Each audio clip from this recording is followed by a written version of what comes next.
The blast that rocked the capital earlier today has left a lot of questions on our table. A question that needs answering is, what is Pakistan going to be viewed as by all the international representatives and the countries that Pakistan associates with? To help us understand the situation better, joining us tonight is Dr. Moeed Pirzada, Geo's analyst on international affairs. Now, Dr. Pirzada, how do you see the immediate reaction coming out of all the world leaders as at the timing of this incident? Because we're at a very crucial time. It's just been a number of days since this democratic government has come into place, and then right outside a diplomatic mission. Ovais, when we try to sum up or assess the international reaction, we have to see the fact that no doubt the terrorist attacks and even the suicide bombings have been rampant in Pakistani cities, especially in the number of months up to the election. But now with the taking over of the new government in Pakistan, there has been a relative immunity. The new government has enjoyed so far a relative immunity. And also this new coalition government, which is not a coalition government anymore, had entered into a negotiation with the tribal leaders in the Fatah and in the Sawat areas, and that negotiation still going on. So you have to see these attacks coming in that background. The second thing, the most important thing is that this is now the second attack, the terrorist attack in the last 2 months that has taken place, last 2 or 3 months, that has taken place in the Pakistani capital, Islamabad, which was internally and externally considered secure. The attacks were taking place in rest of the Pakistani cities, but not in Islamabad. So the immediate negative fallout of these attacks, now this attack coming, is that the Pakistani government cannot, in terms of policing, in terms of Ministry of Interior, in terms of security, is incapable of protecting even the foreign delegations and foreign buildings inside its own capital. So that sends a very negative and a very insecure message again. Now, just before we move on to our next question, you said that this democratic government, this sort of coalition government, has been in talks with the tribal leaders as well. Now, this is an issue that many countries have objected upon, and they said this is not the right way to go because it hasn't proved correct in the past. Are we going to see an increased pressure? Yes. Is today's incident going to cause more waves?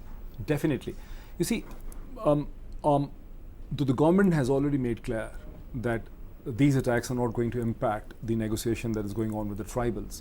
But you'll see an increased pressure. But in the last couple of weeks, we have seen an increased pressure from the British and from the Americans on the issue of a negotiation with the tribals, with the with the insurgents in the tribal areas. Now, this pressure is going to build up, but I do not see the negotiations being abandoned because of this attack. And what can be the implications for Pakistan's relations with the Scandinavian countries? Do you think they will be affected or not affected as such? You must have heard that the Norwegians have already decided to close down, notified the closure of their embassy. And a few weeks ago, when the Geert Wilders controversy was at its height, the Holland decided to move its staff, close down its embassy, and move its staff to a hotel. To that extent, I think the Scandinavian countries are going to reduce their staff and their presence, and the Scandinavian press is actually going to block Pakistan. But you must also see that the Scandinavian countries fully understand that it's not an issue of policy. It's an issue of the inability. Where Pakistan is actually being hurting is a national image, that it is an inability on part of the Pakistani government to defend, to protect and prevent attacks against the foreign diplomatic mission. So I don't see a serious rift emerging between Pakistan and the Scandinavian countries on that issue. Dr. Pirzada, you said that the press is definitely going to have a field day with this when it comes to the affected countries. I meant the European press, the Scandinavian press all is definitely going to have a field day. How is this going to impact Pakistan? Because, of course, not in terms of trade directly with those countries, but of course, when we're going to hear, if I'm somebody who's not associated with Pakistan and I see a lot of bad press coming from different countries, how is this going to affect Pakistan? This is a budget season. It's going to, of course, have an impact there and on our trade as well with other countries. Ovais, the negative image will definitely be there, Pakistan bashing will be there, but we are not having much investment from the Scandinavian countries or from the European countries. In the last couple of years, even under the Shaukat Aziz era, most of the investment that flowed in Pakistan essentially came from Middle Eastern or from the Asian sources.